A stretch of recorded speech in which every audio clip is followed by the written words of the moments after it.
अ, सबसे पहले सभी एकेडमिक ग्रुप को बहुत-बहुत नमस्कार, गुड मॉर्निंग। आज अगर शुरुआत हम अपनी देखें तो एससीईआरटी दिल्ली के द्वारा लर्निंग नेवर स्टॉप्स जो सीरीज है, उस सीरीज के तहत 13वां दिन और पहला सत्र, बेहतरीन सा सुंदर दिन और सुंदर दिन की सुंदर सी शुरुआत।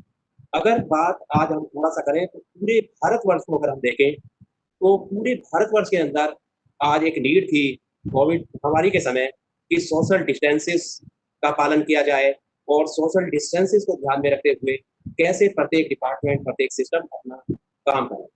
इसी सीरीज के तहत जो सीरीज एससीईआरटी दिल्ली के द्वारा चलाई गई है, तो सबसे पहले शुरुआत करने से पहले मैं आदरणीय respected director sir SCERT director sir के बाद जो हमारे डाइट्स हैं और एससीईआरटी हैं, उनके एकेडमिक हेड डॉक्टर नहार सिंह जी और अन्य जो टीम इस सीरीज के साथ जुड़ी हुई है, जिनके सबके सहयोग से मिलजुल कर ये सीरीज का जो कारवां है धीरे-धीरे आगे बढ़ रहा है और जिसका फायदा सब उठा रहे हैं। संजय जी, धीरज जी और हमारे प्रमोद भाई जी, मनोज जी और नेहा मैम जो सब जुड़े हुए हैं।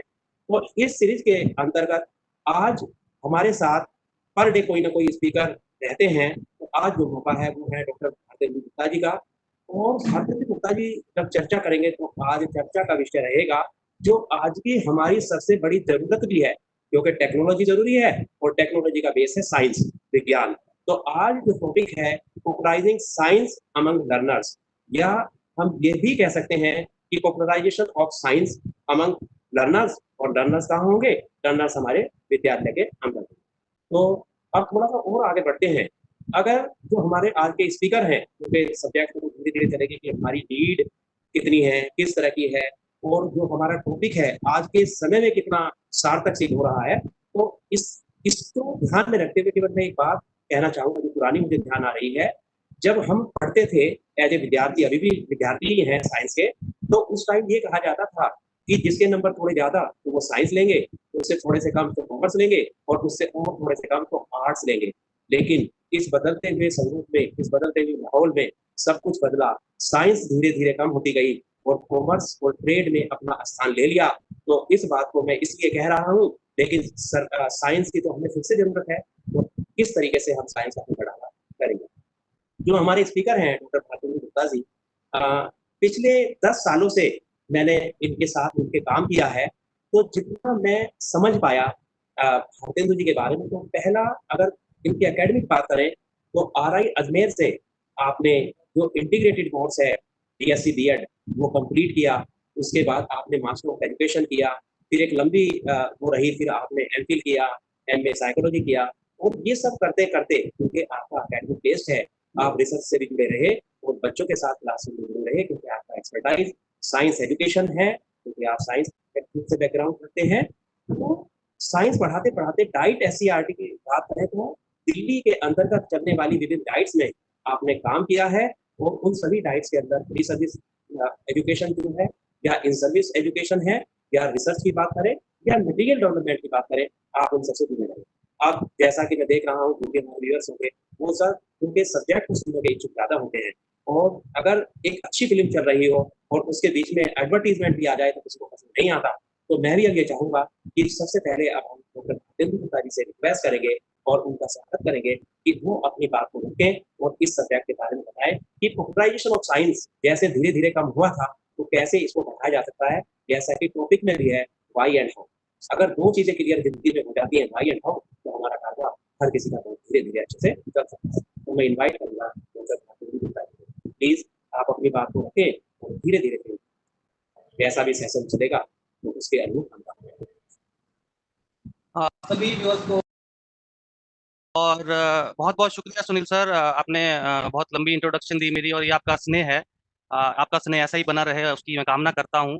और थैंक यू करता हूँ डायरेक्टर एससीईआरटी, एकेडमिक एससीईआरटी, वो तमाम एलएनएस की टीम का, जिन्होंने मुझको आज इस टॉपिक को प्रेजेंट करने का आप व्यूअर्स के सामने मौका दिया।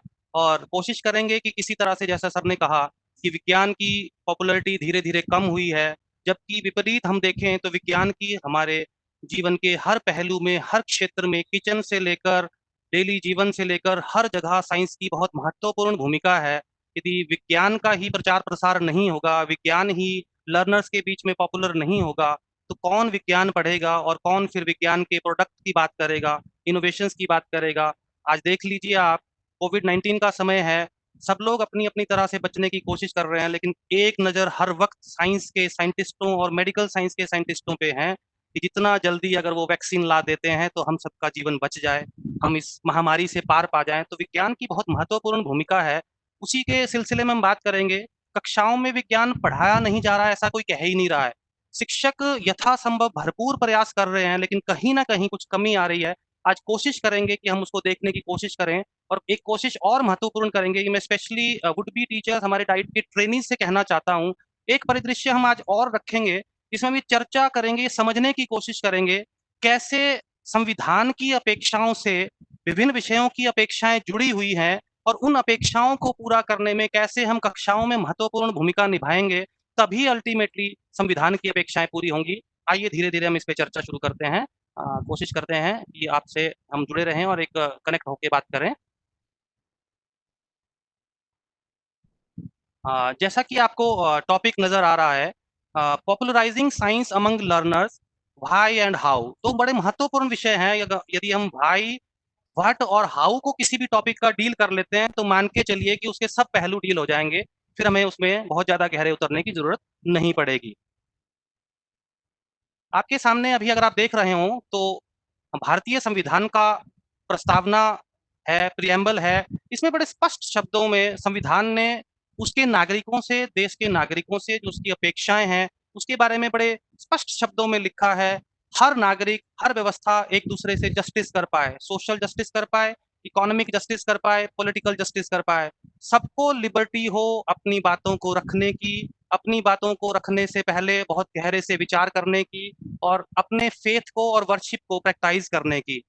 इक्वालिटी की बात कही गई है कि सबको समान अधिकार मिले, सबको उसका हक मिले। फ्रेटर्निटी की बात और लिखी हुई है। फ्रेटर्निटी की तो साथियों बात करें तो अब तो हम दूसरे लेक्चर में भी एक दिन चर्चा कर रहे थे। अब विश्व लोकल से ग्लोबल हो गया है। अब बेशक लोकल एम वर्क करते हैं, बेशक लोकल लेवल पे हम पठन-पाठन की चर्चा बहुत बढ़िया से कर पाते हैं, संदर्भ बिठा पाते हैं, लेकिन कहीं न कहीं ये पूरा एम ऑफ एजुकेशन आजकल ग्लोबल हो गए हैं। तो फ्रेटर्निटी लोकल लेवल, भारतीय लेवल पे ही नहीं, विश्व लेवल पे अगर हम भाईचारा कर पाएँ, भाईचारा फैला पाएँ, तो यूँ मानिए कि शिक्षा से जो अपेक्षाएँ की गई थी, वो उसने पूरी कर दी हैं। अगर भाईचारा होगा तो कोई द्वंद ही नहीं रहेगा, कोई लड़ाई ही नहीं रहेगी, सब प्रेम से रहेंगे और एक-दूसरे को आगे बढ़ने में मदद करेंगे। अब ये जो संविधान ने अपेक्षाएँ रखी हैं, ये कैसे पूरी होंगी, तो इसको लेकर बड़े साफ शब्दों में जितने भी प्लान करने वालों ने बात रखी, तो सबको यही समझ आया कि शिक्षा से बेहतर और कौन-सा टूल होगा, जो इन संविधान की अपेक्षाओं को पूरा कर पाएगा। तो साथियों, आइए देखते हैं कि शिक्षा मुख्य रूप से हमसे क्या अपेक्षाएँ करती हैं, ताकि उन अपेक्षाओं को पूरा करके फिर हम प्रेम्बल में दी गई मूल भावनाओं और अपेक्षाओं को पूरा करने में सक्षम हो पाएँ। जैसा कि आप स्लाइड में देख पा रहे हों, अ, नेशनल करिकुलम फ्रेमवर्क 2005 ने प्रमोद जी, ये ज़रा विंडो सुनील सर की थोड़ा साइड कर देंगे, उस पे आ रही है स्क्रीन पे। थैंक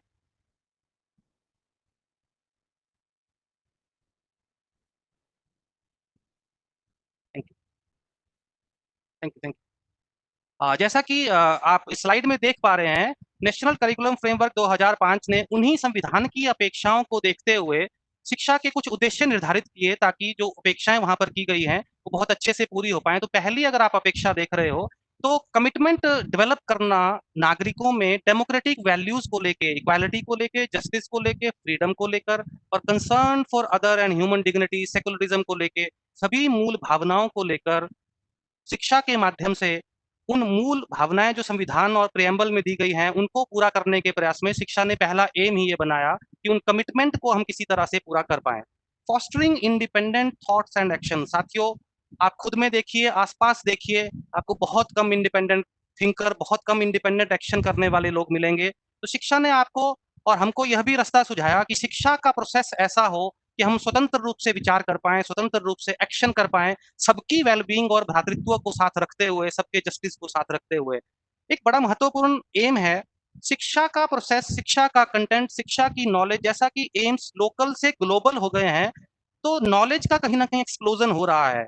आज हमारा काम नहीं चलेगा कि एक बार जो सीख लिया, उसे सीखने के बाद हम आगे ना सीखें, दिन में 4 बार नई-नई सिचुएशन आती हैं, उसी सीखे हुए से वो टैकल हो जाएँगी, ऐसा अपेक्षा करना गलत होगा। तो एक एम और महत्वपूर्ण दिया गया है कि जो सीखा हुआ है व्यक्ति ने, बालक ने, उसको वो अगर ज़रूरत पड़े तो उसे अनलर्न करने के लिए भी तैयार रहे और अनलर्न करने के बाद नए पर्सपेक्टिव से उसको रीलर्न करने के लिए तैयार रहे, ताकि जीवन में आने वाली जितनी भी उसकी सिचुएशंस हैं, अच्छी हों, बुरी हों, कठिन हों, उनसे एक क्रिएटिव मैनर से वो टैकल कर पाए और एक खुशहाल जीवन जी पाए।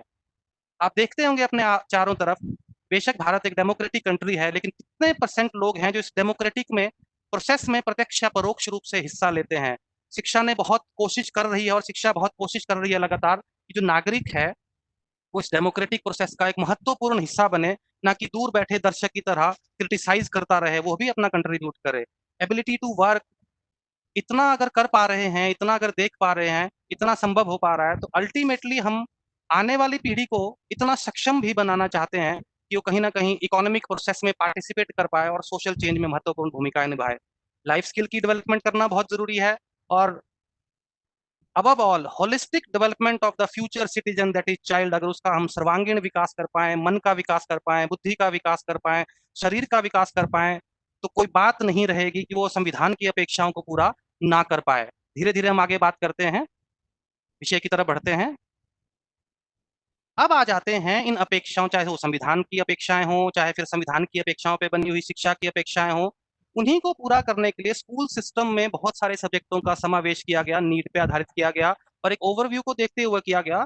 और अगर साइंस की बात करूँ मैं तो एनपी 1986 ने बड़े स्पष्ट शब्दों में लिखा है कि बालक को विज्ञान और मैथ 10वीं तक कंपल्सरी बेस पे पढ़ना चाहिए, ताकि उसमें साइंस का नॉलेज बढ़े, साइंटिफिक एटीट्यूड डेवलप हो और साइंटिफिक एटीट्यूड अगर डेवलप होगा तो चीज़ों को लॉजिकली कर पाएगा, लॉजिकली देख पाएगा। इसी उद्देश्य के साथ साइंस सब्जेक्ट को करिकुलम में इनकलकेट किया गया। अब देखते हैं कि साइंस उन अपेक्षाओं को पूरा करने के लिए साइंस की क्या अपेक्षाएं हैं अपने पढ़ने वालों से और बालकों से, जो इस प्रोसेस से होके गुजरेंगे। तो आपको स्लाइड में बहुत स्पष्ट रूप से दिख रहा है, यदि कोई बालक साइंस पढ़ता है तो साइंस पढ़ने और पढ़ाने वालों से अपेक्षा की जाती है उनमें ऑब्जर्वेशन स्किल का डेवलपमेंट हो, वो हाइपोथेसाइज कर पाए चीज़ों को, डिडक्टिव रीजनिंग कर पाएँ, लॉज जो ऑलरेडी बने हुए हैं उनको वेरीफाई कर पाएँ, अगर नए ज्ञान पे वो फॉल्स साबित हो रहे हैं तो उनको फॉल्स को भी देख पाएँ और लगातार ऑब्जर्वेशन करते रहें, लगातार कंट्रोल्ड एक्सपेरिमेंट और नेचुरल एक्सपेरिमेंट करते रहें और लॉज और थ्योरीज का निर्माण करते रहें, जिससे कि आने वाली पीढ़ियों का भला हो सके। साइंस, जैसा कि हम अभी भी बात कर रहे थे कि साइंस में जो ये लॉ और थ्योरीज बन जाती हैं, ये सर्वदा के लिए सत्य है ऐसा नहीं है। विज्ञान इस मामले में ओपन माइंडेड विज्ञान भी है और इसके पढ़ने वालों में भी ओपन माइंडेडनेस आती है कि यदि यदि आने वाले समय में किसी दी हुई थ्योरी में कोई मॉडिफिकेशन हो जाता है तो उसको वो स्वतः ही एक्सेप्ट कर लेता है। तो इसी से एक नेचर और निकल के आती है साइंस की नेचर डायनामिक है, एक्सपेंडिंग बॉडी ऑफ नॉलेज है। इसी तरह से एक और उद्देश्य साइंस एजुकेशन का है और साइंस को लेके बार बार कहा जाता है कि शिक्षा साइंस की वो जो ट्रू टू चाइल्ड हो, ट्रू टू लाइफ हो एंड ट्रू टू साइंस हो। ट्रू टू चाइल्ड कैसे हो? ट्रू टू चाइल्ड ऐसे हो कि जिस उद्देश्य के लिए चाइल्ड को हम साइंस पढ़ा रहे हैं, बालक को हम साइंस पढ़ा रहे हैं, वो जस्टिस कर पाए। ट्रू टू लाइफ इसलिए है कि जीवन में यदि काम आती है तो ट्रू हो जाती है, एंड ट्रू टू साइंस इस वजह से हो पाती है यदि साइंस की अपनी एक नेचर है, साइंस की अपनी एक प्रकृति है। साथियों, हर सब्जेक्ट की अपनी एक नेचर होती है।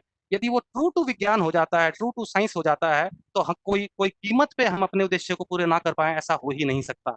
आइए अब देखते हैं एम ऑफ एजुकेशन। हम बात कर रहे थे अभी मीनिंग ऑफ एजुकेशन के साथ और एम ऑफ एजुकेशन की।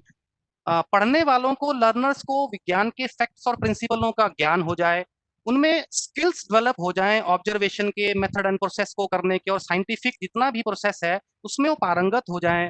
बालकों में नेचुरल क्यूरियोसिटी इनकलकेट हो जाए, नर्चर हो जाए, एस्थेटिक सेंस उनमें आ जाए और क्रिएटिव हो जाएं। साथियों, अगर क्रिएटिव आने वाली पीढ़ियां नहीं होंगी तो नए सोल्यूशन नहीं खोज पाएंगे। यदि नए सोल्यूशन नहीं खोजेंगे तो उन्हीं रटे रटाए प्रॉब्लम सॉल्विंग मेथड जो कर रखे हैं उनको कितनी बार वो काम आएंगे। आज देख लीजिए, अगर क्रिएटिव नहीं हो रहे हैं, हमारी क्रिएटिविटी से हम नहीं कर पा रहे हैं कोविड के दौर में कुछ काम, तो भूतकाल में मेडिकल साइंस में जितने भी सॉल्यूशंस निकले हैं वो वर्तमान में काम नहीं आ रहे हैं। क्रिएटिव नहीं होंगे, नए से नहीं सोचेंगे तो कैसे हमारा काम चलेगा। साथियों, यदि प्रोसेस ऑफ साइंस से बालक गुजरता है तो उनमें honesty, integrity, cooperation, concern for life and preservation of environment की भावना भी इम्बाइब होती है।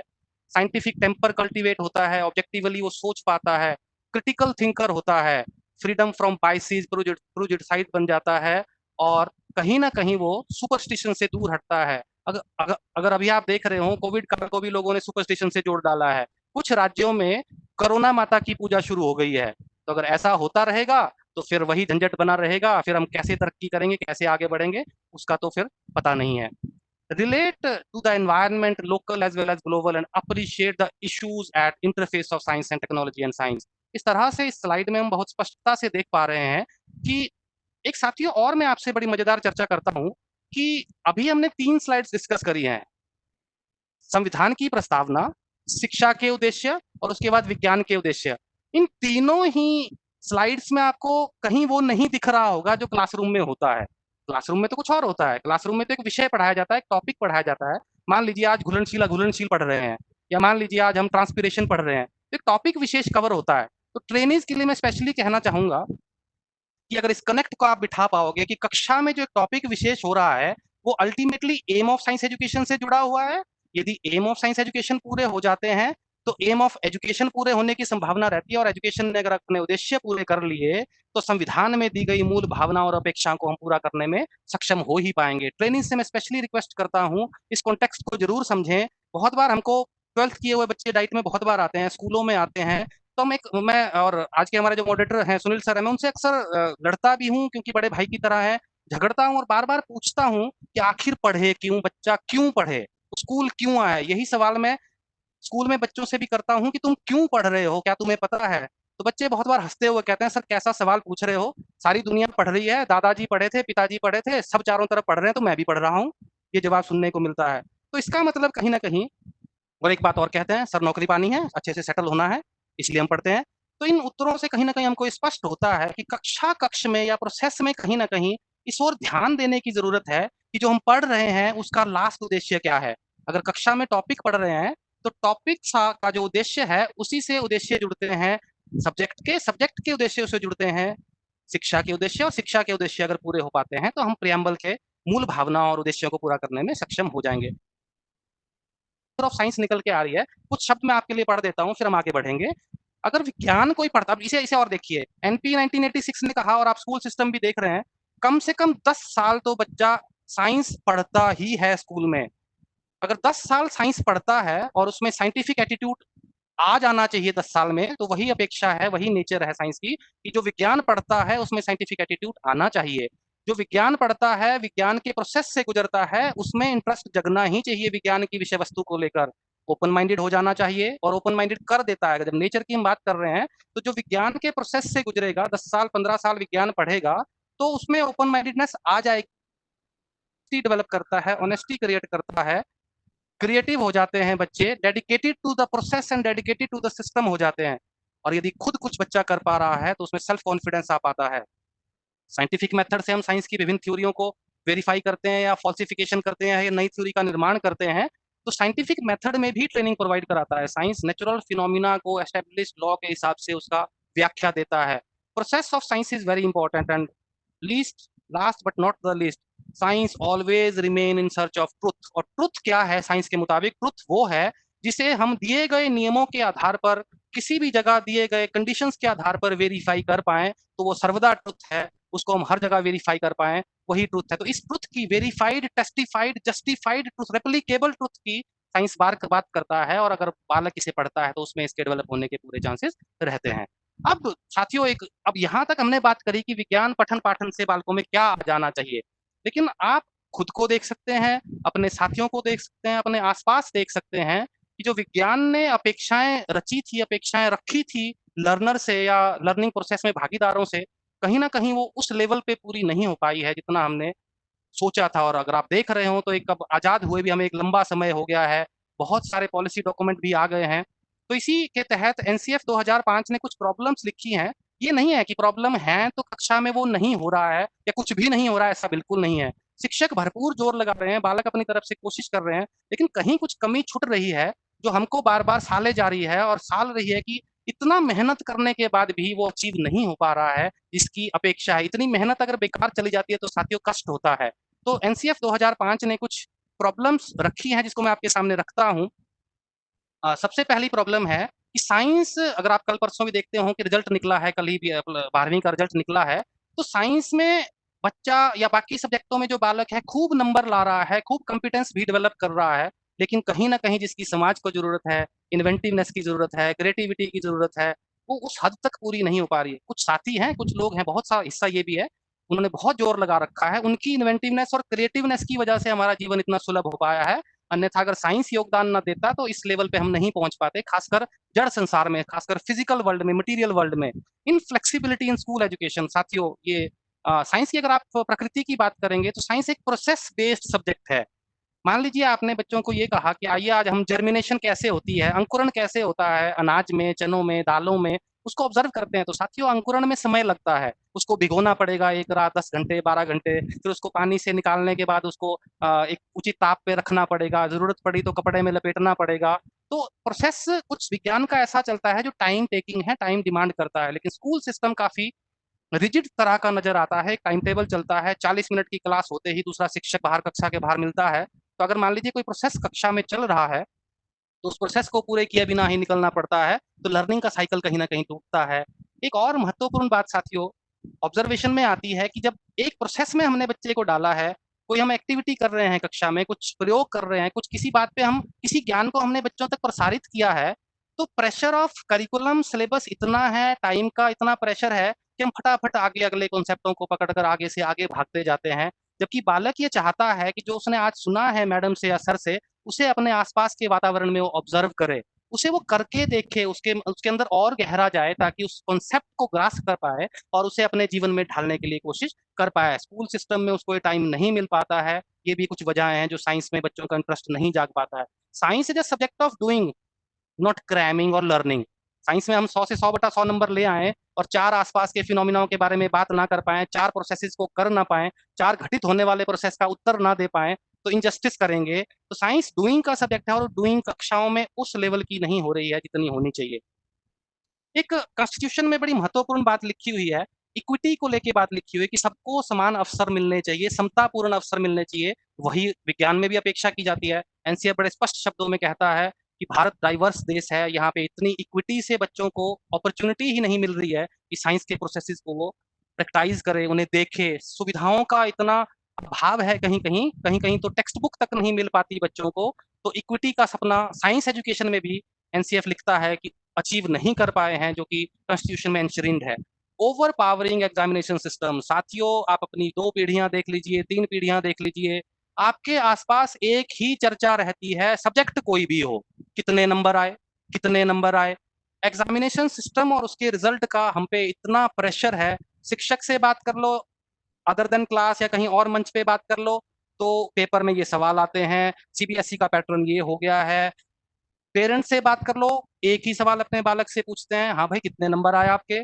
और बच्चे इस प्रेशर में रहते हैं, अल्टीमेटली वो भी कहते हैं, उन्हें ये लगता है कि समाज की चाहत हमसे एग्जामिनेशन में जबरदस्त नंबर लाने की और किसी एग्जाम को क्रैक कर जाने की है, तो वो भी जुट जाता है उसी एग्जामिनेशन प्रेशर के तहत, उसी ओवर पावरिंग एग्जामिनेशन सिस्टम के तहत, और वो रिजल्ट दे रहा है। जो जो जो समाज ने उस पर अपेक्षाएं उसको प्रसारित करी कि तुम्हें एग्जामिनेशन सिस्टम में भरपूर अपना जलवा दिखाना है, तो वो दिखा रहा है। कल का रिजल्ट देख लीजिए, कितने ज्यादा परसेंट बच्चे बढ़े हैं जो 95% से ऊपर चले गए हैं, बालक वो कर रहा है। तो कहीं ना कहीं शिक्षा के शिक्षक वर्ग से या पॉलिसी मेकर वर्ग से या समाज से, इवन पेरेंट्स से, कहीं ना कहीं अनजाने में गलती हो गई है कि हमने बालक को प्रसार ये किया कि हम विज्ञान से क्या चाहते हैं, सब्जेक्टों से क्या चाहते हैं, नंबर चाहते हैं। जबकि चाहते हैं क्या थी, हमने पिछली 2-3 स्लाइडों में चर्चा करी है। अगर हम ये समझ पा रहे हैं तो मैं उम्मीद करता हूं कि आने वाले प्रोसेस में आप इनको कक्षाओं में पूरा करने की कोशिश करेंगे, स्पेशली लर्नर से भी। लर्नर कक्षा में जो लर्नर है वो ये समझे कि मैं जो पढ़ रहा हूँ उसका वर्तमान एम तो घुलनशीलता की कंडीशन और उसे समझना है, लेकिन लॉन्ग लास्टिंग एम वही है जो प्रियम्बल में परिलक्षित किया गया है। बनना मुझको, जाना मुझको समाज में ही है, बनना मुझको समाज में नागरिक ही है। तो मुझको समाज का नागरिक कैसे बनूं, और उसी को विभिन्न विषयों को पढ़ के ही बनेगा। मैंने पहले भी बात करी थी कि जो एम में लिखा हुआ है वो कक्षा में नहीं होता है प्रत्यक्ष रूप से। तो क्या बालक ये समझ पा रहा है कि फिर वो एम पूरे कैसे होंगे? यदि मैं घुलनशीलता पढ़ पा रहा हूँ तो मुझ में ओपन माइंडेडनेस कैसे आएगी? यदि मैं घुलनशीलता पढ़ रहा हूँ तो मैं साइंटिफिक कैसे हो जाऊंगा? मेरी रीजनिंग कैसे बढ़ जाएगी? अगर वो समझ पा रहा है तो यकीन मानिए बालक इतना सक्षम है, वो एग्जामिनेशन सिस्टम में भी बेहतरीन कर लेगा और एम ऑफ एजुकेशन को अचीव करने में भी अपना पूरा जोर लगा देगा। बालकों में आजकल बहुत पोटेंशियल है। साइकोलॉजी और पॉलिसी डॉक्यूमेंट साफ साफ कहते हैं पिछले पीढ़ी के बालकों से आज के पीढ़ी के बालक बहुत संपन्न और क्रिएटिव हैं, बहुत ज्यादा उनका आईक्यू लेवल भी बढ़ गया है। तो साथियों, इन प्रॉब्लम से हमको ये समझ आता है कि कक्षा में जो हो रहा है वो हो रहा है, कमी है वो देखेंगे कैसे उसको दूर कर पाएंगे।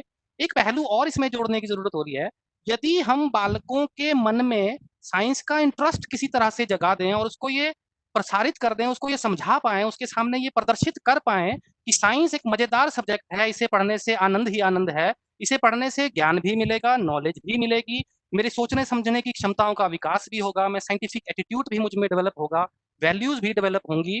तो यकीन मानिए अगर हम इसको पॉपुलराइज कर पाए सब्जेक्ट को, तो शिक्षा के उद्देश्य पूरे होने से कोई रोक नहीं सकता। तो यही हमारे पहले सवाल का उत्तर पूरा होता है, जिसमें हमने कहा था कि why there is a need to popularise science. क्योंकि हम उद्देश्य पूरे नहीं कर पा रहे हैं व्यवस्था में, तो बच्चे को और एक स्टेप आगे लाने की जरूरत है, उसके हाथ में कश्ती की पतवार गाइडेड रूप से सौंपने की जरूरत है, ताकि वो, उसमें बहुत पोटेंशियल है, ताकि वो विज्ञान के उद्देश्यों और शिक्षा के उद्देश्यों को पूरा कर पाया। तो यहीं से साथियों हम कुछ चर्चा करेंगे अब कि विज्ञान को पॉपुलराइज हम अपनी कक्षाओं में कैसे कर सकते हैं।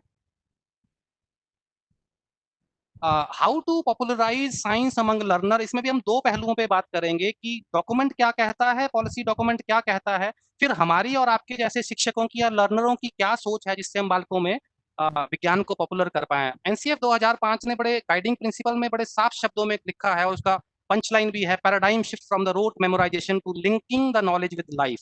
बालकों को रटंतु पद्धति को डिस्करेज करना, रोट मेमोराइजेशन और लर्निंग को डिस्करेज करना, उसको प्रोसेस में डालना। अगला ही तरीका कहता है कि उससे इंक्वायरी स्किल को डेवलप करना, उसकी और बाकी ऑब्जर्वेशन स्किल्स को, क्रिएटिव स्किल्स को, रीजनिंग स्किल्स को, रीजनिंग रीजनिंग को, और दिमाग की जितने भी स्किल्स होते हैं उनको डेवलप करना, ताकि वो जब जीवन में उतरे तो वो एक संपूर्ण नागरिक के रूप में उतरे, ना कि खाली अधूरे नागरिक के रूप में। स्कूल सिस्टम को लेके एनसीएफ बड़ा स्पष्ट शब्दों में दो बातें कहता है कि कक्षा में जो हो रहा है उसे होने दीजिए, उसे और सुदृढ़ कीजिए, उसे और संपन्न कीजिए, लेकिन साथ ही साथ करिकुलर एक्टिविटीज और एक्स्ट्रा करिकुलर एक्टिविटीज को इनकलकेट कीजिए, जिसमें कि बालक की इन्वेस्टिगेटिव एबिलिटी, इन्वेंटिवनेस और क्रिएटिविटी को स्टिमुलेट किया जा सके। साथियों, अगर आप एक्स्ट्रा करिकुलर को करिकुलर एक्टिविटीज की नेचर को देखोगे तो उसमें बालक को जुटना पड़ेगा, कुछ हाथों से करना पड़ेगा, विचारना करना पड़ेगा। इसीलिए एनसीएफ ने बार बार कहा कि एक्स्ट्रा करिकुलर एक्टिविटीज को और उन एक्टिविटीज को आप अपने स्कूल सिस्टम में और पठन पाठन क्रिया में शामिल कीजिए। एनसीएफ ने बार बार कहा कि नॉन फॉर्मल चैनल को स्कूल सिस्टम में शिफ्ट कीजिए, ऐड कीजिए, तभी वो पैराडाइम शिफ्ट हो पाएगा। और जो रोट लर्निंग से हटके जो एग्जामिनेशन के प्रेशर की वजह से हो रहा है, वो पैराडाइम शिफ्ट कभी कभी कहीं हो पाएगा यदि हम नॉन फॉर्मल चैनल्स को भी इनकलकेट कर पाएंगे। अब साथियों, अब चर्चा करते हैं हम दूसरे पहलू पे जो हमने शुरू कर दिया है। पहला पहलू हमारा वाई था, वाई टू पॉपुलराइज साइंस, और दूसरा पहलू है कि कैसे पॉपुलराइज कर पाएंगे। तो कुछ बिंदु मैंने आपके सामने रखे हैं, उन पर धीरे धीरे चर्चा करेंगे। साथियों, सबसे पहले मैं बात करना चाहूंगा, अगर आपको पहली लाइन दिख रही है, कि लर्नर और टीचर का आपस में कनेक्ट अगर हो जाता है तो टीचर का आधा काम वहीं पूरा हो जाता है, चाहे फिर वो विज्ञान पढ़ाए, चाहे वो हिंदी पढ़ाए, चाहे वो कुछ भी पढ़ाए। अगर बालक, ये नियम है, यदि बालक ने शिक्षक को पर्सनैलिटी के रूप में स्वीकार कर लिया तो यकीन मानिए वो उसके फिर दिए गए ज्ञान को, उसके कराए गए प्रोसेसेस को, उसके कक्षा में कराए गए एक्टिविटियों में तन मन धन से जुट जाएगा और पूरी तरह से। अब ये कनेक्ट आएगा कैसे, ये लाख टके का सवाल है।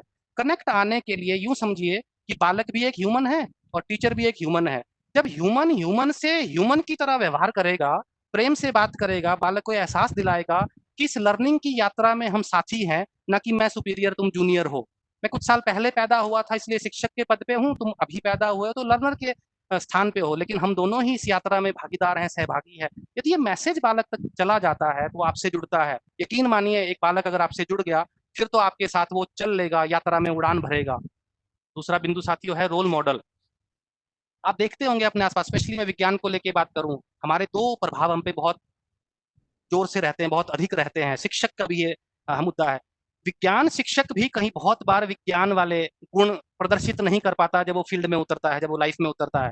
आप बहुत बार देखेंगे डॉक्टर आपको 10 बार डांटते हैं कि कलाई में कलावा मत पहनिए, होली थ्रेड मत पहनिए, 2 दिन 3 दिन के बाद पसीना पड़ता है उसमें, तो कीटाणुओं की संख्या इतनी बढ़ जाती है जितनी बहुत से गंदे स्थान पे नहीं होती। एक विज्ञान पढ़ाने वाला शिक्षक भी जब कलावा पहनता हुआ नजर आता है, अपनी भावनाएं व्यक्तिगत ठीक है, अच्छी है, लेकिन बालक यकीन मानिए आपको सिर से लेके पांव तक देख रहा है, मैं अपना स्कूल टाइम याद करता हूँ तो स्टूडेंट टीचर्स की चाल तक को कॉपी करने की कोशिश करते थे, कैसे वो बात करते हैं, क्या उनका लहजा है, उसको भी पकड़ने की बात करते थे। तो यकीन मानिए आपका इतना जबरदस्त प्रभाव है बालक पे। यदि आप में scientific ability, scientific attitude, scientific reasoning आपकी पर्सनैलिटी में झलकता है तो बालक आपको फॉलो करेगा। रोल मॉडल अगर आप बन पाए तो विज्ञान को पॉपुलराइज कर पाएंगे।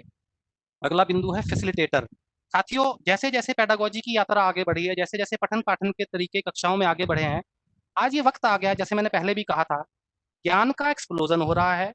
आने वाली पीढ़ियों की क्षमताएं पिछले वाली पीढ़ियों से ज्यादा आ रही हैं, उनका साइकोलॉजिकल एटीट्यूड ज्यादा बेटर है, उनका आईक्यू पिछली पीढ़ी के मुताबिक अधिक है। तो फिर क्यों ना उस पीढ़ी को हम फ्रंट पे लाएं और हम कहीं ना कहीं पीछे हो जाएं। तो साथियों, अगर फैसिलिटेशन करके हम कक्षा में पढ़ाते हैं, बालक को फ्रंट सीट पे रखते हैं और हम उसके सहायक के रूप में हो जाते हैं, तो यकीन मानिए बालक भी ओनरशिप लेगा उस प्रोसेस की, उस प्रक्रिया की, और आपको भी अच्छा लगेगा कि आपके स्टूडेंट्स आपके साथ साथ, और आपको भी सीखने को मिलेगा। तो फैसिलिटेटर अगर टीचर हो जाता है तो यकीन मानिए साइंस को पॉपुलराइज करने में वो अपनी भूमिका निभा पाएगा। अगला लाइन में आपके साथ महत्वपूर्ण है। मैं दिल्ली में टीडीसी प्रोग्राम दिल्ली सरकार ने एक लॉन्च किया है, टीचर डेवलपमेंट कोऑर्डिनेटर। अब आप कहेंगे ये टीचर डेवलपमेंट कोऑर्डिनेटर क्या होता है? दिल्ली के कुछ लोग तो इसे जानते हैं, काफी लोग जानते हैं, लेकिन दिल्ली से बाहर के साथियों के लिए मैं रखना चाहता हूं कि हर स्कूल में दिल्ली सरकार ने एक टीचर डेवलपमेंट कोऑर्डिनेटर नियुक्त किया है, और वो उन्हीं टीचरों में से है, विद इन टीचर से है। और अनऑफिशियली कहें, एक स्कूल में प्रिंसिपल हो गया या वाइस प्रिंसिपल हो गया, जितने भी पदाधिकारी हो गए वो सब वहां रहते हैं, लेकिन वो एडमिनिस्ट्रेटिव कामों में ज्यादा लगे रहते हैं। दिल्ली सरकार ने ये कहा, ये रखी बात कि एक साथी ऐसा भी हो जो साथियों के बीच का ही हो, और वो अकेडमिक के रूप में स्कूल में काम करे, स्कूल में अकेडमिक चर्चाओं का डिस्कोर्स शुरू हो। इसी प्रोग्राम के तहत साथियों एक आर्ट मीटिंग का मैंने जिक्र किया है, वहां पे art stands for academic resource team. Her school में एक अकेडमिक रिसोर्स टीम बनाई गई है, विभिन्न विषयों के साथी हैं जो स्वेच्छा से उसमें जुड़े हैं। इनकी जो प्रक्रिया है काम करने की, अब स्कूलों में आर्ट मीटिंग दो दो सेशन होते हैं, एक महीने में आर्ट मीटिंग होती है और एक डेली 30 मिनट सेशन होता है। इन मीटिंगों में शिक्षकों ने आपस में चर्चाएं करना शुरू करी हैं, विषय को लेके, पेडागोजी को लेके, बच्चों तक बात कैसे पहुंचाई जाए उनको लेके, एम्स ऑफ एजुकेशन कैसे पूरे किए जाए उनको लेके। चर्चाएं अकेडमिक हैं, चर्चा डिस्कोर्स अकेडमिक है। इसी के तहत आगे जब ओपननेस हुई, एक दूसरे से चर्चा हुई, पहले हमारी चर्चाओं के विषय कुछ और होते थे, जब चर्चाएं बढ़ी तो कंफर्ट लेवल बढ़ा। फिर साथियों ने अपनी कक्षाओं के दरवाजे फेलो टीचर्स के लिए खोल दिए कि आइए हम चर्चा करने के बाद मिल बांट के सहभागी हो जाते हैं और कक्षाओं में किसी तरह से बालकों के संपूर्ण विकास में काम करते हैं। तुम मेरी क्लास ऑब्जर्व करना, मुझको मेरी कमियां बताना, मुझको मेरी एडवांटेज बताना, और ये प्लानिंग से शुरू हो जाता है। प्लान भी मिलके करेंगे, कक्षा में एग्जीक्यूट करेंगे, उसके बाद फिर हम धीरे धीरे वापस लौट के अपनी कमियों पे चर्चा करेंगे, ताकि कक्षा में, और काफी सारे टीडीसी प्रोग्राम में हर महीने एक नई एलआईसी लेके आते हैं, लर्निंग इंप्रूवमेंट साइकिल लेके आते हैं, जिसमें कि विभिन्न थीम होते हैं, जैसे कि हाउ टू एस्टेब्लिश कनेक्ट होता है, how to use elaborative technique in the classroom होता है, विभिन्न एलआईसी चलती रहती हैं। क्लासरूम में एक्टिविटी मेथड को और सार्थक कैसे बनाया जाए, बालक को इंडिपेंडेंट कैसे बनाया जाए, इन पे चर्चाएं होती हैं, और शिक्षक इनका भरपूर जोर लगाकर कक्षाओं में प्रयास कर रहे हैं, क्रियान्वित कर रहे हैं, और उसका नतीजा है कि दिल्ली का शिक्षा मॉडल आज देश दुनिया देख रही है। इसके आगे अगर हम बात करें साथियों, एक बड़ा महत्वपूर्ण टॉपिक है जिसे मैं बार बार कहता हूँ, और मैंने अपनी क्लास में ये नियम बना रखा है, और जहां जहां हमारे ट्रेनिंग एससीपी में जाते हैं ये नियम है कि टॉपिक शुरू करने से पहले वो टॉपिक बालक क्यों पढ़ेगा, इस पे 5 मिनट 10 मिनट, जब तक ये एस्टेब्लिश नहीं हो जाएगा कि ये टॉपिक मैं पढ़ूं क्यों, ऐसे ही तो नहीं है कि मेरा वेस्टेज ऑफ टाइम हो जाएगा।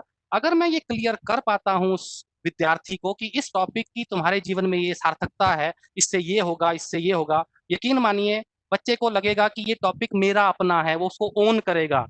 जब आप why of the topic deal कर लेते हैं तो आधा काम मान लीजिए आपका पूरा हो जाता है। साइकोलॉजी कहती है लर्नर अगर मेंटली और फिजिकली दोनों रूप से कक्षा में अगर आ जाता है तो लर्निंग कराना आसान हो जाता है।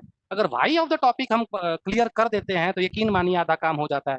Next is engage the learner in process of science. हम इतनी स्लाइडों में हम यही बात कर रहे हैं कि विज्ञान की प्रकृति प्रक्रिया की है, करने का सब्जेक्ट है, ना कि रटने और पढ़ने का। तो साथियों, एज ए शिक्षक, एज ए वुड बी शिक्षक, एज ए लर्नर, यदि हम विज्ञान की प्रक्रिया से गुजर पाते हैं, 10 साल गुजर पाते हैं, तो यकीन मानिए साइंस से जो एम पूरे होने होंगे वो अप्रत्यक्ष रूप से गाहे बगाहे कंटेंट के साथ साथ चलते हुए मेरी पर्सनैलिटी में झलकेंगे। हम अक्सर ये कहा करते हैं समाज में, इस देखिए सामने जो साथी जा रहे हैं इनमें ये गुण है, विज्ञान पढ़े हुए हैं, साइंटिफिक एटीट्यूड वाले व्यक्ति हैं, सोचते हैं तो लॉजिकली सोचते हैं, रीजन आउट करते हैं तो एकदम सटीक तथ्यों पर आधारित रीजन होता है।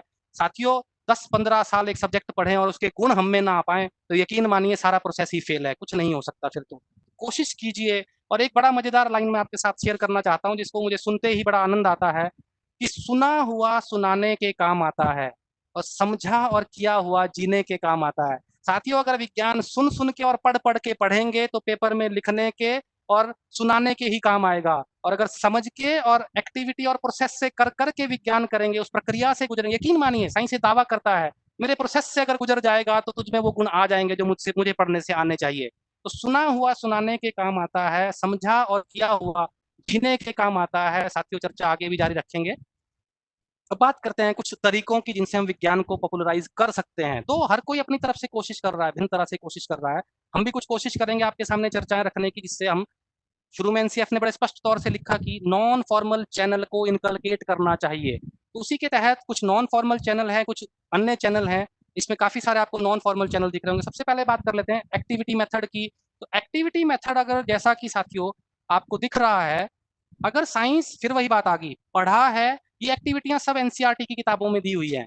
किसी भी विषय आप देख लीजिए, एलिमेंट्री लेवल तक की जितनी भी किताबें हैं, मैं थैंक यू करना चाहूंगा इनफैक्ट, या यूं समझ लीजिए कि मैं ग्रेटिट्यूड करना चाहूंगा एनसीईआरटी की टीम के लिए, जिन्होंने इतनी सुंदर पुस्तकें बनाई हैं जिनमें कि हर स्टेप में झलकता है कि विज्ञान का प्रोसेस क्या है, विज्ञान को ऐसे पढ़ना चाहिए। बहुत जगह उन्होंने चीजें अधूरी करके छोड़ दी हैं। बालक को कहा गया कभी से पूरा कीजिए, विचार कीजिए, सोचिए सोचिए ऐसा होगा तो क्या होगा, ये कर देंगे तो क्या होगा। तो साथियों, मेरे दो सवाल आपसे हैं। आप भी 10वीं तक कंपलसरी बेस पे साइंस पढ़ चुके हैं, मैं भी पढ़ चुका हूँ, साथी पढ़ चुके हैं। ये कुछ एक्टिविटियां आपके सामने मैंने चित्र पेश किए हैं। आप बताइए, अपने मन में सोच के बताइए कि टॉपिक तो आप सबने ये पढ़े हैं, ये मैं भी जानता हूँ, आप भी जानते हैं। इन एक्टिविटियों को हैंड ऑन करके कितने साथियों ने देखा है? 1 सेकंड का, 2 सेकंड का समय लीजिए और सोचिए। अगर शेयर करते हो तो चैट बॉक्स में शेयर कीजिए।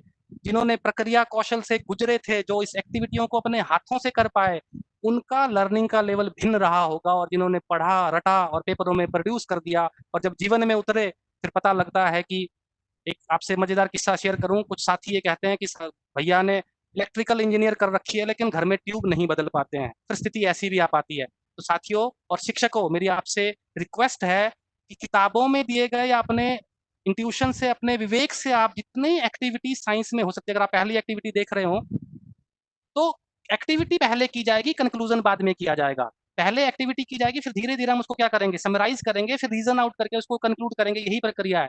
पहली एक्टिविटी जो आपको पहले 3 चित्र ऊपर दिख रहे हैं, ये है, एक नियम है कि high speed winds are accompanied with lowering the pressure. जब भी तेज गति से हवाएं चलती हैं तो वहां का प्रेशर वो कम कर देती है। इसमें दो गुब्बारों के बीच में अगर हम फूंक मारते हैं तो नॉर्मल टेंडेंसी या सोच ये कहते हैं गुब्बारे अपार्ट फ्रॉम हो जाने चाहिए, लेकिन आप देख रहे हैं चित्र में कि गुब्बारे क्या हो जाते हैं, करीब हो जाते हैं। मुद्दा फिर वो नहीं है कि एक्टिविटी क्या है, एक्टिविटी से क्या हो रहा है। मुद्दा यह है कि कॉन्सेप्ट आपने पढ़ लिया, एग्जाम में आपने प्रोड्यूस कर लिया, लेकिन जो एक्टिविटी उसके लिए प्लान की गई थी, उस प्रक्रिया से गुजर के जो आप में लर्निंग होनी थी वो मिस हो गई अगर आपने एक्टिविटी नहीं करी है। तीसरी वाली एक्टिविटी अगर आप देखते हैं, एक कागज की पट्टी के ऊपर खाली फूक मारनी है। कोई सामान नहीं चाहिए, खाली कागज की पट्टी चाहिए। यकीन मानिए जिसने फूक मारी है वो ये पाता है कि वो पट्टी ऊपर को उठती है, और फिर जब पट्टी ऊपर को उठती है तो विद्यार्थी ये पता कर ही लेगा कि घटना क्या हो रही है, उसके पीछे का विज्ञान क्या है। शिक्षक से चर्चा करके पता लग ही जाएगा। दूसरा तरीका यह है, सीधा बता दें, high speed winds are accompanied with lowering the pressure, और आगे बढ़ जाएं। अगर ऐसे पढ़ेंगे तो फिर वही प्रक्रिया नहीं कर पाएंगे, जो लर्निंग होनी है वो नहीं हो पाएगी। दूसरा चित्र साथियों अगर आप देख पा रहे हैं तो इस चित्र में आपको दिख रहा है tap root and fibrous root के 2 गमले दिख रहे हैं। मुद्दा tap root and fibrous root की जानकारी देना नहीं है, प्रक्रिया फिर वही समझिए। एक तरीका यह है कि टैप रूट होती है, फाइबरस रूट होती है, और टैप रूट के पत्ते ऐसे होते हैं, फाइबरस रूट के पौधों के पत्ते। दूसरा तरीका यह है, बालक को कहिए, एक्सप्लोर कीजिए कि कुछ खरपतवार के पौधे उखाड़ के लाइए, उनकी जड़ें धोइए और उन पत्तों, उन पौधों को अब ऑब्जर्व कीजिए, देखिए किसकी जड़ें कैसी, और एक टेबुलर फॉर्म में अपनी ऑब्जर्वेशंस लिखिए। ऑब्जर्वेशन लिखने के बाद देखिए आप क्या कंक्लूड कर पाते हैं। अगर आप किताबें उठा के रख दो, किताबें अटल सत्य नहीं है, इन किताबों में भी ये है। आप ऑब्जर्व कीजिए, अपनी ऑब्जर्वेशन नोट कीजिए, पहली ऑब्जर्वेशन, दूसरी ऑब्जर्वेशन, तीसरी ऑब्जर्वेशन, और ऑब्जर्वेशन के आधार पर साइंस की डेफिनेशन क्या कहती है, endless series of cumulative observation resulting into formation of laws and theories. Both laws and theories are subjected to further modification under the light of new knowledge. तो जब बच्चा प्रोसेस से गुजरेगा तभी तो वो कंक्लूड करेगा। सीधा बता देंगे कि फाइबरस रूट के पत्ते ऐसे होते हैं, और एक साथी और आप खुद से पूछ लीजिए, क्लास की किताब में साफ लिखा है, पत्ता देख के बता सकते हैं जड़ कैसी होती है। जिनको सुन के ये अटपटा लग रहा है वो एक बार एक्सपेरिमेंट करके देखिए, गतिविधि कर। बगल वाली स्लाइड में आप देख रहे हो साथियों, आप में से कितने लोगों ने पानी में सुई को तैरा के देखा है? समाज की कहावत है, पानी में सुई तक पानी में डूब जाती है, लेकिन पानी में सुई तैर भी जाती है। चर्चा नहीं करूंगा, आपके लिए छोड़े जा रहा हूं। तैराई है तो आपको भी पता लगेगा कैसे तैरती है, और नहीं तैराई है तो लेक्चर खत्म होते ही इसे तैरा के देखना, समझ में आ जाएगा। ऐसे ही अगर हम स्टेम्स के क्या फंक्शन है, उनको अगर कलर में डालते हैं तो क्या घटित होगा, इसकी एक्सटेंशन एक और है कि अगर सेम स्टेम को अगर हम काट के दो भिन्न गिलासों में या टम्बलर में भिन्न कलर में डाल देते हैं तो क्या होगा। बस यहाँ करके छोड़ दिया है किताब में, बच्चा करे, शिक्षक उसको प्रेरित करे, बच्चा भी करे और शिक्षक फिर अपने कंक्लूजन निकाले। कंक्लूजन सही भी हो सकते हैं साथियों, कंक्लूजन कभी कभी गलत भी हो सकते हैं, क्या फर्क पड़ रहा है। अगर हम ऐसे करते करते इस प्रैक्टिस से सही दिशा में पहुंच पाए, विचार पाए, इंडिपेंडेंट थिंकिंग कर पाए, साइंस के प्रोसेस और मेथड में पारंगत हो पाए, यकीन मानिए जब जिंदगी में उतरेंगे तो चोट नहीं खाएंगे। हमको हर पल वो सीखा हुआ ज्ञान, वो पाया हुआ ज्ञान हमको हर वक्त मदद करेगा। एक चित्र और है साथियों, जिसमें कि गिलास के नीचे कागज को लगाया गया है, एटमॉस्फेरिक प्रेशर का एग्जांपल है। सिमिलरली कपड़ा रखा गया है गिलास भरे पानी के गिलास के ऊपर, और उसको गीला करके फिर सडनली पलट दिया जाता है तो पानी की एक बूंद नहीं गिरती है, जबकि आपको हर तरफ सुनने को मिलता है कि पानी तो रुक ही नहीं सकता है। एटमॉस्फेरिक प्रेशर का नियम है। एक और इसमें एक्सटेंशन और है साथियों, ये कहा जाता है कि इस कागज में जो टम्बलर में लगा हुआ है, एक छेद कर दीजिए, बताइए पानी टपकेगा कि नहीं टपकेगा। ये भी मैं आपके लिए छोड़ देता हूँ, और एक हिंट देके छोड़ देता हूँ कि छेद का साइज कितना होगा तो पानी टपकेगा कि नहीं टपकेगा, और छेद का साइज बड़ा हो जाएगा तो पानी टपकेगा कि नहीं टपकेगा। कहीं ना कहीं एक हिंट और देता हूँ, पानी की बूंद का भी एक अपना साइज होता है। बाकी आपके लिए छोड़े जा रहा हूँ साथियों। प्रोजेक्ट मेथड पे आते हैं। हमने नॉन फॉर्मल अप्रोचेस की बात करी है, तो प्रोजेक्ट मेथड का जिक्र ना हो तो ऐसा हो ही नहीं सकता। अगर आप पहली ही लाइन पढ़ रहे हो तो प्रोजेक्ट मेथड बड़ी स्पष्टता से कहता है, it is a purposeful whole hearted activity proceeding in the social environment. करेगा कौन? बालक करेगा। एक्टिविटी कैसी होगी? पर्पस की होगी। और अगर बच्चा करेगा तो उसमें साइंस के गुण, साइंस के नियम आने की पूरी पूरी उम्मीद है। रटंत पद्धति से बालक को हटाना है, उसको एक्टिविटी में डालना है। साथियों, प्रोजेक्ट मेथड में मैं आपसे एक दो बातें शेयर करके आगे बढ़ता हूँ। हमारे अपने घर के बालक को एक दिन उनके स्कूल वालों ने ड्रोन बनाने का प्रोजेक्ट दिया। यकीन मानिए, और ड्रोन भी कौन सा ड्रोन, भी वर्किंग ड्रोन का प्रोजेक्ट दिया। यकीन मानिए उस प्रोजेक्ट को बनाने या करने में हमको 15 से 20 दिन लगे, और उस प्रक्रिया से जो हमारा बालक और मैं जो गुजरा हूँ, उस प्रक्रिया में इतनी लर्निंग हुई, इतनी लर्निंग हुई, जो मैं आपसे थोड़ी सी शेयर करूंगा, फिर आगे बढ़ेंगे। सबसे पहले हमने यूट्यूब को सर्च किया और यूट्यूब से देखा कि कैसे हम वर्किंग ड्रोन बना सकते हैं। तो आइसक्रीम की स्टिक्स का वहां जिक्र था, सीडी के कवर का जिक्र था, और थर्मोकोल के मॉडल का जिक्र था। तो धीरे धीरे हमने पहला स्टेप शुरू किया। हमने क्या किया, हमने पहले आइसक्रीम स्टिक से ड्रोन बनाया, उसमें 4 मोटरें लगाई, पंखे लगाए, और वो तो बस पंखे घूम रहे थे और कुछ नहीं हो रहा था। पहली लर्निंग ये हुई कि शायद वजन ज्यादा है। वजन ज्यादा है तो हमने चेंज किया उसको। हमने उसको फिर प्लास्टिक के उससे बनाया, प्लास्टिक के स्ट्रक्चर से बनाया, हल्के वाले से। फिर वजन ज्यादा हुआ। इतना तो यकीन था कि ड्रोन तब उड़ेगा जब थ्रस्ट मैक्सिमम होगा और वजन उसका कम से कम होगा। तो वजन कम करने की प्रक्रिया में लगे रहे, थर्मोकोल का यूज किया, पैकिंग में जो प्लास्टिक यूज होता है उसका यूज किया। मोटरें पहले 15 रुपए वाली लगाई थी, पंखे छोटे लगाए, फिर पंखे बड़े लगाए। यहाँ से काम ना बना तो फिर इंटरनेट सर्च करा, तो देखा पंखों का एंगल और अधिक हो तो थ्रस्ट और क्रिएट हो सकता है। पंखे, यकीन मानिए हमने कोका कोला की जो कैन होती है उसके खुद पंखे बनाए बालक ने, और कोशिश की कि उसके एंगल को और टिल्ट करके क्या पता थ्रस्ट बढ़ जाए। नहीं काम बना। फिर इंटरनेट से सर्च किया तो ये पता चला कि कोरलेस मोटरें भी आती हैं जिनकी आरपीएम स्पीड बहुत तगड़ी होती है, बहुत ज्यादा होती है। तो वो भी मंगवाई गई, कोरलेस मोटरें मंगवाई गई। यकीन उन्हें उन्हें फिक्स किया गया तो अब पंखे शानदार जबरदस्त घूमने लग गए। और एक काम और किया कि टर्मिनल में जो पॉजिटिव नेगेटिव की तारें हैं उन्हें भी हमने क्या किया, रिवर्स करके देखा, तो पंखों की गति भी भिन्न भिन्न हो गई। तो अल्टीमेटली साथियों उस लेवल का तो नहीं उड़ पाया ड्रोन। फिर वो जब थोड़ा बहुत ऊपर उठा, हल्का सा ऊपर उठा, तो इम्बैलेंस होने लग गया। तो इसका मतलब बैलेंस पे काम करना था। मैं सिर्फ आपसे इतनी चर्चा करना चाहता हूँ कि सारा काम बालक कर रहा है, कहीं वो सफल हो रहा है, कहीं वो सफल नहीं हो रहा है। वो रिसर्च भी कर रहा है, वो किताबें भी पढ़ रहा है, वो इंटरनेट भी रिसर्च कर रहा है, वो करते करते लॉजिकल रीजनिंग करके अपने एक्शन को बदल रहा है। प्रोजेक्ट मेथड जैसे मेथड में जो प्रपोज लर्निंग होती है वो तो होती ही होती है, लेकिन इंसिडेंटल लर्निंग उससे भी ज्यादा होती है, जो कि प्रोसेस से जुड़ते हुए हमको होती है। कुछ साथियों और प्रोजेक्ट के मैं आपसे नाम शेयर करता हूँ, फिर आगे बढ़ेंगे। जैसे स्कूल में फ्लावर बेड बनाना, स्कूल्स के लोहे के मटेरियल पे पेंट करना, या ऐसे करके वाटर रिसोर्सेज का अपने घरों के आसपास सर्वे करना और देखना कि वाटर लेवल कितना ऊपर जा रहा है या कितना नीचे जा रहा है, उसके का कई सारे प्रोजेक्ट हैं, आप देखिएगा एनसीईआरटी की किताबों को भी। तो एक्सटेंशन ऑफ लर्निंग और एक्सटेंशन ऑफ एक्सपीरियंस में भिन्न तरह के प्रोजेक्ट दिए हुए हैं।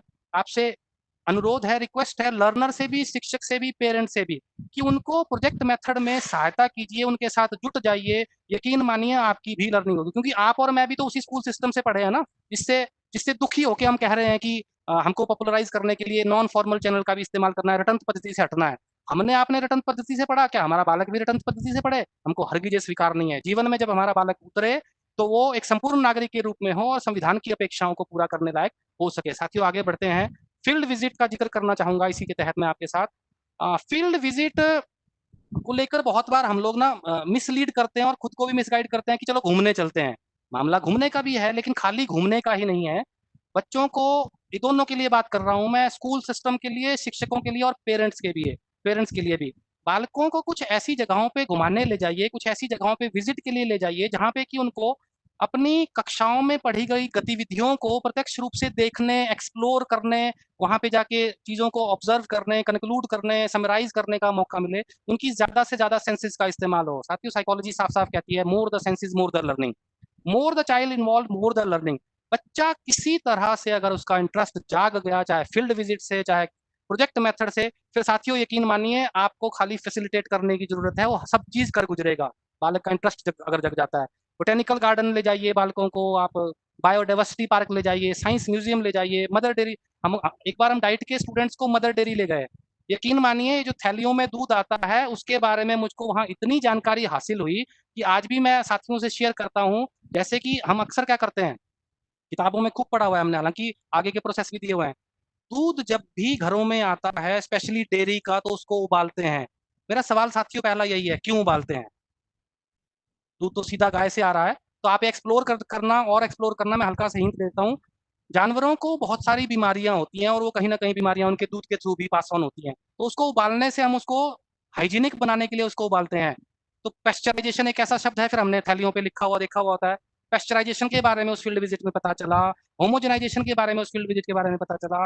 जो दूध आसपास की जगहों से एकत्रित करके मदर डेयरी में आता है, कितने तरह के टेस्टों से गुजर के उसको फिर वो फाइनल करते हैं। पेस्चराइजेशन का एक फायदा और है कि 75 डिग्री के आसपास तक हम उस दूध को ले जाके सडनली 4 डिग्री पे जब गिराते हैं, तो वो प्रोटीन नहीं मरते या वो प्रोटीन वेस्ट नहीं होते जो उबालने से हो जाते हैं। तो मुझको व्यक्तिगत मैं आपसे बता रहा हूँ कि मुझको मदर डेयरी की फील्ड विजिट से ये जानकारी मिली। एक चीज मैं बिल्कुल कॉशन के साथ कहना चाहता हूँ, फील्ड विजिट पे ले जाने से पहले pre steps of field visit, जिसे तैयारी कहते हैं, फिर एग्जीक्यूशन में उनके साथ रहिए और आने के बाद फॉलो अप कीजिए। और वो विजिट घूमने फिरने की ना लगे, रिकर्शन तो है ही, आनंद तो है ही है, लेकिन जिस उद्देश्य को लेकर वहां जा रहे हैं उसकी पूर्ति हो जाए। और पेरेंट्स से भी मैं कहना चाहता हूँ, हम अपने बच्चों को, बालकों को घुमाने ले जाते हैं, कोशिश कीजिए ऐसी जगह का भी चुनाव करें जहां उनके लर्निंग के साधन हमको मिल पाए। दिल्ली में तो एक बहुत संपन्न और एनरिच प्लेस है, दुनिया भर के म्यूजियम है, साइंस सेंटर ले जाइए, नेचुरल हिस्ट्री म्यूजियम ले जाइए।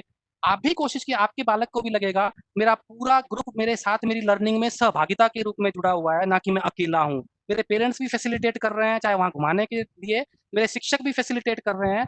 कहीं ना कहीं विज्ञान शिक्षण के उद्देश्य पूरे होने में बहुत मदद मिलेगी। आगे हम साथियों बात करते हैं, हमने इक्विटी की बात करी थी।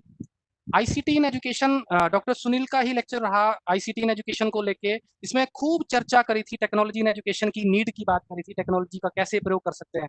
साथियों, नॉलेज एक्सप्लोड हो रही है, हम डाइवर्सिटी बहुत ज्यादा है, तो आईसीटी का शिक्षा में जितना ज्यादा प्रयोग हम कर पाए। आप देखिए साइंस में बहुत प्रोसेस ऐसे भी है। मैं आपको बचपन का, जब नया नया केबल टीवी शुरू हुए थे तो डिस्कवरी चैनल उस पर आता था।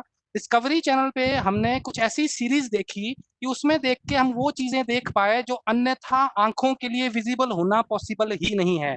कैसे विभिन्न प्रकार के प्राणियों में, उनके वॉम्ब में भ्रूण का सिस्टमेटिक विकास होता है, वो कैसे छोटे से भ्रूण से लेकर एक विकसित बालक तक है, कि विकसित जीव तक वो पहुंचता है। उसकी 2D वीडियो, उसकी 3D वीडियो, उसका 4D वीडियो, ये सब हमको उसमें देखने को मिला। तो यकीन मानिए ये दृश्य आईसीटी या टेक्नोलॉजी के अलावा कोई दिखा ही नहीं सकता था। तो वो जो लर्निंग हुई, वो जो मेमोरीज मेरे दिमाग में अब भी हैं, वो इतनी स्पष्ट हैं, इतनी क्लैरिटी से हैं कि मुझको बहुत कुछ सीखने को मिला। और आईसीटी ऑफ एजुकेशन, भारत एक बहुत डाइवर्सिटी वाला देश है, चाहे वो डिस्टेंस की डाइवर्सिटी हो, कल्चर की डाइवर्सिटी हो, इकोनॉमिक डाइवर्सिटी हो। इक्विटी नहीं कर पा रहे हैं हम साइंस एजुकेशन को लेके, ये हमने वहाँ पे प्रॉब्लम पे डिस्कस किया था। आईसीटी एकमात्र साधन है जो कि हर बालक को उसकी नीड के हिसाब से अपॉर्चुनिटी और प्लेटफॉर्म प्रोवाइड कराता है कि वो लर्न करे, ना कि महरूम रह पाए। अगर हम आईसीटी का अच्छे से प्रयोग करेंगे साइंस शिक्षण में, चाहे वो विजुअल के रूप में हो, चाहे वो इक्विटी के लिए हो, चाहे वो चीज़ें या वो वीडियोज, वो एक्सपेरिमेंटेशन, वो चीज़ें दूर दराज की दिखाने की चीज़ें हों, जो अन्यथा शिक्षक मॉडल से दिखाता था, चार्ट से दिखाता था, हल्के साधनों से जो पुराने साधन हैं, और अब तो उसके पास इतनी संपन्नता आ गई है। साथियों, अभी देख लीजिए, पिछले 100 दिनों से शिक्षक और स्टूडेंट अपने अपने घरों में हैं।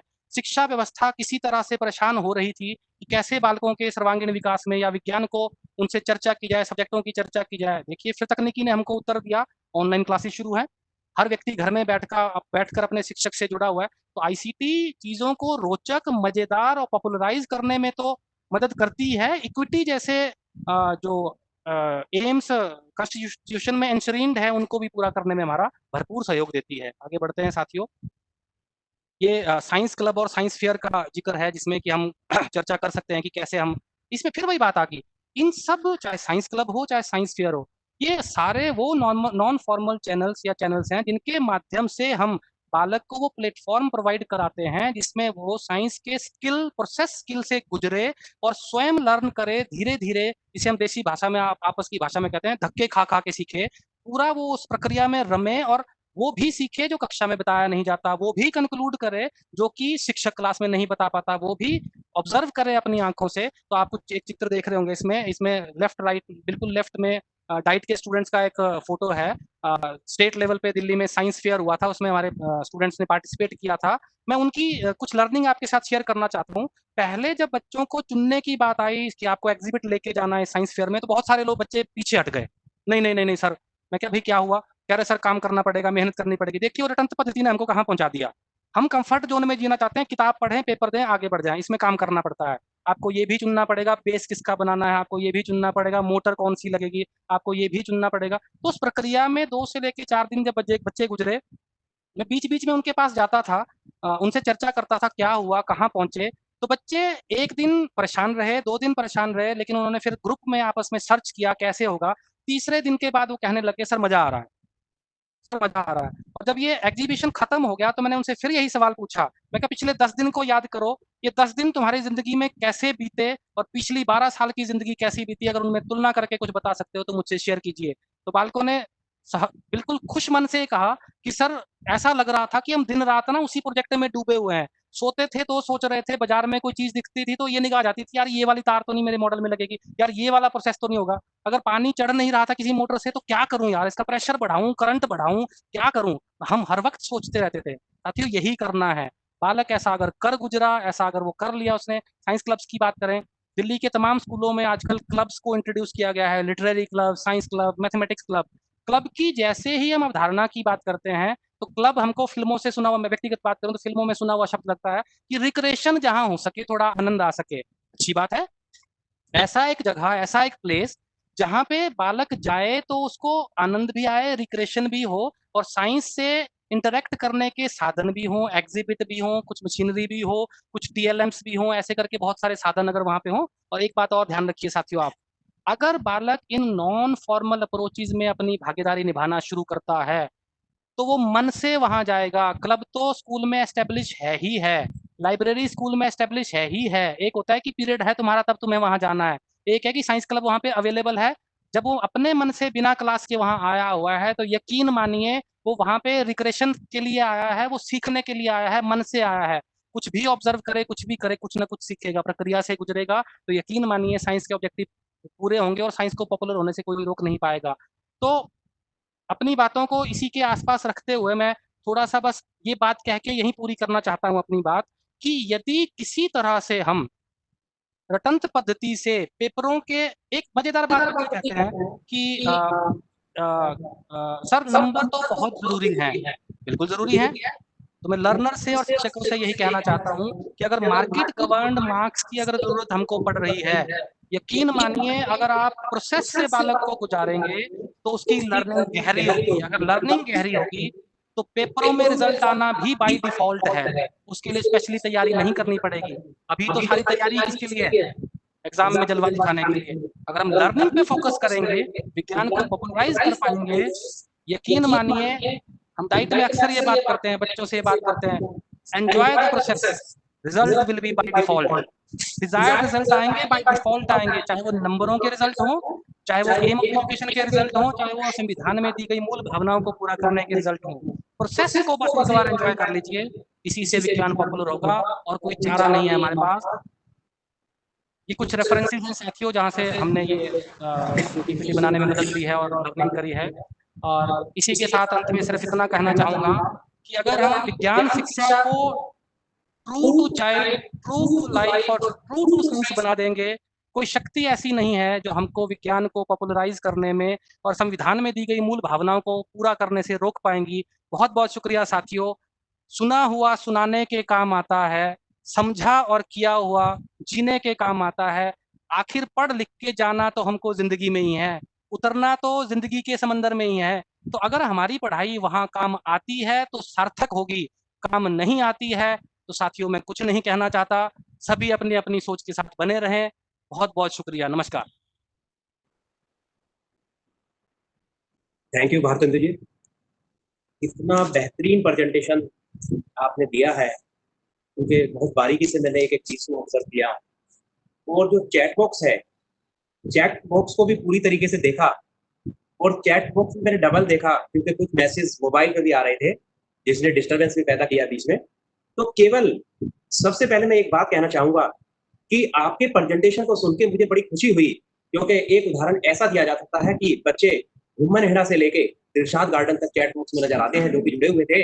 अर्थात मैं ये कह सकता हूँ कि पूरा भारत जुड़ा हुआ मुझे नजर आ रहा था, जैसे श्रीनगर से लेकर कन्याकुमारी तक, क्योंकि दोनों डाइटें हमारी बॉर्डर की। थोड़ा और आगे बढ़ते हैं।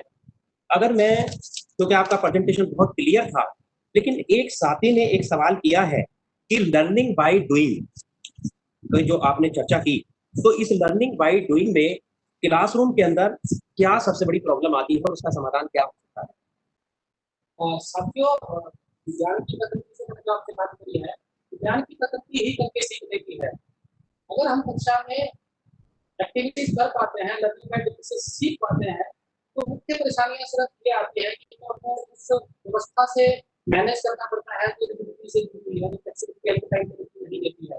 बहुत बार आप देखो, एक बड़ी मजेदार बात यही रहती है पॉलिसी मेकर की और अच्छे विद्वानों की तरह कि कक्षा वो अच्छी जहाँ बालक चुपचाप बैठे हुए हैं, कक्षा वो बढ़िया जहाँ बालक खूब शोर कर रहे हो, खूब कर रहे हो। अगर हम उस शोर को डिसिप्लिन कह रहे हैं तो कहीं ना कहीं हमारी समझ में कमी है। और विज्ञान को तो साथियों सीखा एक्टिविटी से जा सकता है। हाँ, थोड़ा सा आपको मैनेज करना पड़ेगा, थोड़ा सामान लाना पड़ेगा, थोड़ा चीजें मैनेज करनी पड़ेगी, समूह में काम करना पड़ेगा। लेकिन अगर टीचर ने आपसे कनेक्ट बना दिया है और शिक्षक ने ये एस्टेब्लिश कर दिया कि आपकी लर्निंग की ओनरशिप आपकी अपनी है, यहाँ ऐसा हम कोई बड़े बड़े गैजेट थोड़ी क्लास में मंगवा रहे हैं, कागज की पत्तियां मंगवा रहे हैं, खरपतवार के पौधे मंगवा रहे हैं, टम्बलर मंगवा रहे हैं, पानी मंगवा रहे हैं, हल्दी मंगवा रहे हैं, मसाले मंगवा रहे हैं, बीज मंगवा रहे हैं, अंकुरण करना सीख रहे हैं, गिलास से कागज को गिरा के ये समझना चाह रहे हैं कि एटमॉस्फेरिक प्रेशर कैसे होना है। तो कक्षा में गतिविधियों से भरपूर लर्निंग होगी। प्रॉब्लम मैं फिर कहूंगा माइंडसेट की प्रॉब्लम है, गतिविधियों से प्रॉब्लम नहीं है। अगर पॉजिटिव माइंडसेट हो जाएगा तो गतिविधियों से खूब सीख पाएंगे। बस ये कभी कभी कहा जाता है कि गतिविधियों को ना हम लोग एक तो उसका एम और ऑब्जेक्टिव नहीं क्लियर कर पाते अपने दिमाग में, और बहुत से क्रिटिक्स ये कहते हैं कि एक्टिविटी बेस्ड लर्निंग और डूइंग वाली जो लर्निंग होती है वो ना टाइम को वेस्ट करती है। उस समय का हम सदुपयोग पेपर की तैयारी, एंट्रेंस टेस्ट की तैयारी में कर सकते हैं। लेकिन साथियों यही तो हमने किया है, तब आके हम यहाँ खड़े हुए हैं। जो हमें पॉपुलराइजेशन ऑफ साइंस की बात करनी पड़ रही है, जो कि हमारे रोम रोम में बसा हुआ है, हमारे कण कण में चारों तरफ साइंस ही साइंस है। सब पढ़ा भी सबने है, और मैं आज बात क्या कर रहा हूँ, हाउ टू पॉपुलराइज साइंस। हमने उस एक्टिविटी और डूइंग वाले टाइम को वेस्टेज ऑफ टाइम नहीं माना होता ना, तो आज हम पॉपुलराइजिंग साइंस की बात नहीं कर रहे होते हैं। बस इतना ही कहना चाहूंगा। मैं आपसे करना चाहूंगा, मुझे ये भी एक फैकल्टी की तरफ से आया है और आर के पुरम एरिया है, उन्होंने ये सवाल किया है कि आज ऑनलाइन क्लासेस बड़ी तेजी से बढ़ रही हैं और साइंस के पॉपुलराइजेशन की भी बात है, क्योंकि ऑनलाइन क्लासेस कहीं ना कहीं साइंस उसका बेस है। तो बच्चों के साथ जो आपने कनेक्ट की बात की, तो ऑनलाइन क्लासेस में कनेक्ट को किस तरीके से किया जा सकता है या देखा जा सकता है? साथियों, अगर कनेक्ट की हम बात करें तो कनेक्ट एक शरीर और दूसरे शरीर, हम 2 फुट की दूरी पे बैठे रहेंगे तभी हम कनेक्ट कर पाएंगे। शायद इस अवधारणा को रिविजिट करने की जरूरत है। ये इंसान का इंसान से और भाव का भाव से मामला है। अगर आप प्रेम से कह पा रहे हैं, प्रेम से बालक से जुड़ पा रहे हैं, तो आप कन्याकुमारी से भी भाव प्रसारित कर पाएंगे। बालक भाव पकड़ता है। अगर बालक ने ऑनलाइन शिक्षण में आपकी बातों से, आपकी चर्चा से, आपसे ये एस्टेब्लिश कर पाए आपकी हम साथी हैं लर्निंग में, और ये भाव आप प्रस्तुत कर पाए, तो यकीन मानिए शब्दों से ज्यादा ताकत भाव की होती है, और कनेक्ट मामला ही भाव का है। टीचर्स हैं, यानी कि वर्किंग टीचर्स, उनकी तरफ से भी है चैट बॉक्स में। आपने जो बात की है ओवर पावरिंग एग्जामिनेशन सिस्टम, तो इनका ये मानना है और पूछना भी है कि साइंस के अंदर फिर क्वेश्चन किस तरह के रखे जाए एग्जामिनेशन। कोशिश करी है एग्जामिनेशन पैटर्न वालों ने, एग्जामिनेशन पैटर्न को बदलने की, कि नॉलेज बेस के इतने सवाल हों, अंडरस्टैंडिंग बेस के इतने सवाल हों, और एप्लीकेशन बेस के इतने सवाल हों, एनालिसिस के इतने सवाल हों। लेकिन यदि आपने ट्रू होके ये काम अगर कर पाया बालक, एप्लीकेशन का सवाल एप्लीकेशन